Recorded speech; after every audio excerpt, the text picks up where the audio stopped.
নমস্কাৰ গাইজ মই ত্ৰিদ্ৰাজ আপোনালোকক পুনৰ স্বাগতম জনাইছোঁ টেক অসমলৈ। আজি আমি লৈছোঁ এটা quick specification video' Redmi Note 8ৰ যিটো এতিয়াও ভাৰতত লঞ্চ কৰা হোৱা নাই। আহক ভিডিঅ'টোলৈ আগবাঢ়োঁ।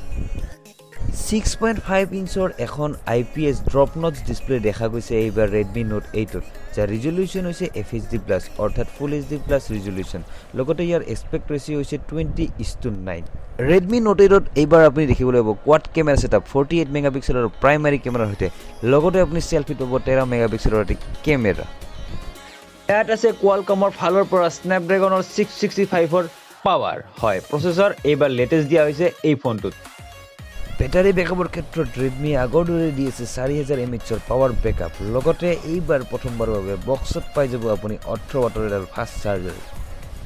বেটাৰী বেকআপৰ ক্ষেত্ৰত ৰেডমি আগৰ দৰে দি আছে 4000 mAhৰ পাৱাৰ বেকআপ। লগতে এইবাৰ প্ৰথমবাৰৰ বাবে বক্সত পাই যাব আপুনি 18 ৱাটৰ এডাল ফাষ্ট চাৰ্জাৰ।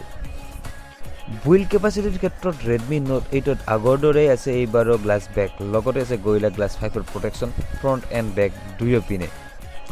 ৰেডমি নোটত আপুনি আগৰ দৰে পাই আছে আয়াৰ ব্লাষ্টাৰ, লগতে আছে এইবাৰ টাইপ চি পৰ্ট, আৰু এইবাৰ দিয়া হৈছে ট্ৰিপল চিম স্লট, য'ত আপুনি দুখন চিম লগতে এখন মাইক্ৰ' SD কাৰ্ড লগাব পাৰিব। কিন্তু ইয়াত ভাৰত লঞ্চত কি দিয়া হয় সেইটো এতিয়াও খাটাং হোৱা নাই।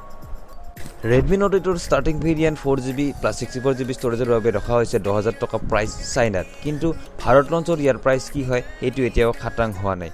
আজিৰ কুইক স্পেচিফিকেশ্যন ভিডিঅ'টো ইমানতে সমাপ্ত কৰিছোঁ। মই ত্ৰিদ্ৰাজ আপোনালোকৰ পৰা বিদায় মাগিছোঁ। জয় আই।